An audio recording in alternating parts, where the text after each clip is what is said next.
Hello everyone. I didn't think that I would ever talk about this in a video, but in light of Black Lives Matter and all the protests that have been going on because of it, now is the perfect time. I'm going to tell you about how I was subjected to racism while I was just visiting Germany, and how my white German husband felt experiencing hearing this happen to me, his wife. Before I get into this video, I just want to put it out there that I am not talking about myself. I'm not taking away from the cause. I'm not taking away from Black people. I'm doing this because, one, I've been wanting to talk about this for so long, and at the time, because this happened throughout the 2 years that I've been visiting Germany for, I've had racist encounters, and I just didn't know when would be a good time to bring it up. But because of everything that's been happening lately, I feel like, number two, this is to show you that racism is everywhere you go when you're a person of color, and that is not okay. And three, this video is to help you guys out if you are a person of color, you know white people, or if you're white and you need to learn and understand how to talk to other people about racism. And this is especially important for me because I am married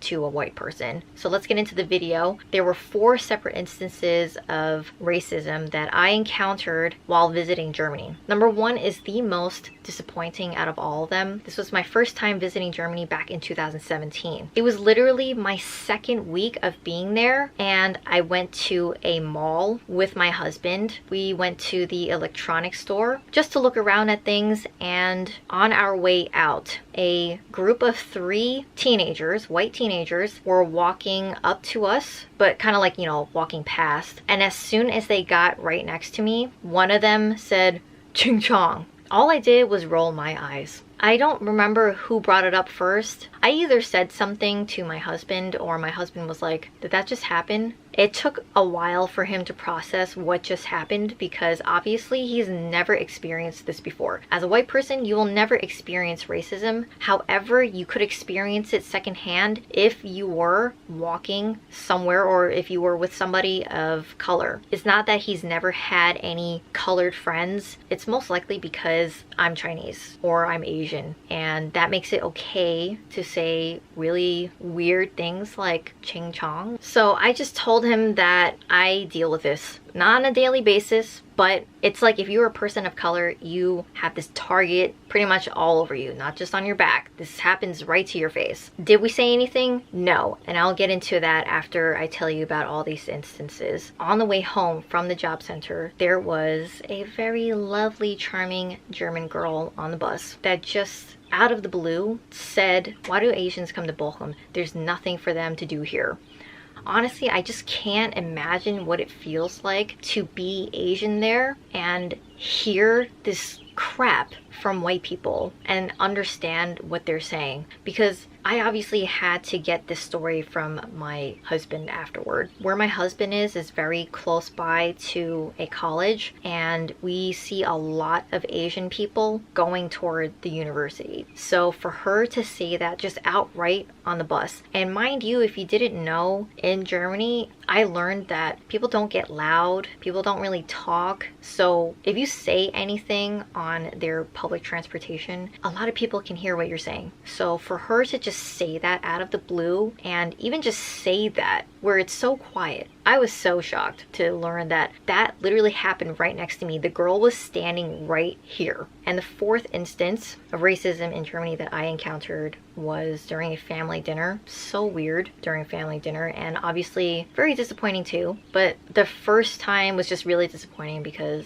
it was just like my first time in Germany, and I loved it so much when I was there. I still like it when I go there. It's just like not some place that I want to be anymore. So at this family dinner, the majority of the workers there are Chinese, if not all of them. While we were waiting for a check, one of us asked for the check imitating a Chinese German accent. So it wasn't actually to a waitress. We already asked her for the check. It was just like afterward. When my husband told me what happened, I was very shocked, obviously. It's weird because I was newly his wife, and we've been dating for so long, and I'm sitting right there. And just because I can't understand German doesn't mean that it's okay for you to ever do that. I'm going to address why my husband and I did not say anything. And this goes for like my whole life, not saying anything every single time I had some racist encounter. It's basically two things. Generally, people don't want to say anything because there's a fear of causing a scene. You don't want to make it some giant commotion somewhere and everyone's looking at you and you're just arguing and yelling and cursing and screaming. Even if you're standing up for yourself, it's like there's just this fear, like if I say something right now, like it's just gonna be so embarrassing. For me over there, I'm always just visiting, and I never thought to say something because I didn't want to make a scene because I felt so out of place there. It's like just having some American yelling at a German person for being racist.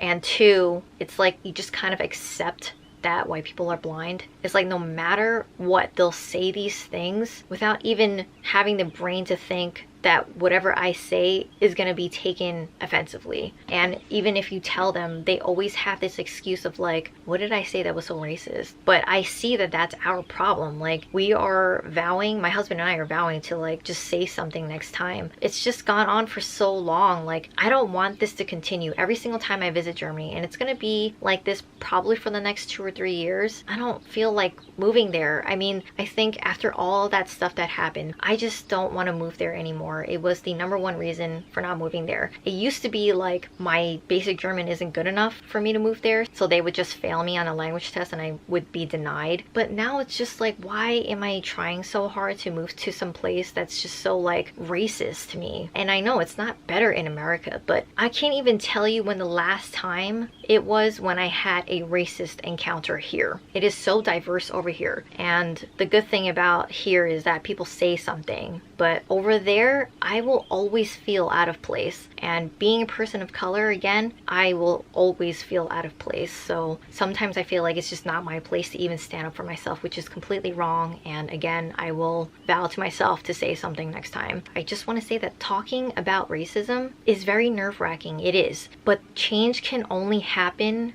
through action. Bringing it up or addressing it is already half the battle. That courage to bring it up to your loved ones, to friends, to strangers, it takes a lot, and it is the first step in ensuring that this stuff ends now. Tell people how it affects you. Tell your personal stories. White people won't ever understand what you've gone through, but just telling them your stories will put into perspective what it might feel like to be a person of color. And that's when you start to strengthen your bond, because they're understanding their privilege and they're understanding that they have to be an ally. So you as a listener, do just that. Listen. This person is being very vulnerable right now and very raw. This is something that affects people's daily lives. You aren't in a place to judge because you never experienced that before, and you will never experience that in your life. But you will experience it secondhand if you do surround yourself with people of color, and you have to understand how to respond to that, whether it's sticking up for them or being there for them afterward, or being there for them throughout the process. And when you're listening to people of color tell you their stories, your job is not just to listen, but it's to actively listen, which means to ask them questions about how things affected them, how they feel, and to mirror what they said to show that you are listening and to show that you understand what they're saying. Check the resources down below in the description box. I have some articles there for you to read for more details on how to bring up racism and social justice to your friends, your relatives, and even to your children. With my husband, I'm just really glad that he told me that any of this stuff happened, because it's crazy when it happens to you in your own country, in your own language. You get it. I mean, even with that first instance with that teenager saying Ching Chong, but anywhere else, you would never know that that stuff happened to you if nobody told you about it. So at least my husband was aware that these things were happening, and he did tell me about it. I'm very lucky that he's very understanding, he's very open, and he is a good listener. He lets me talk,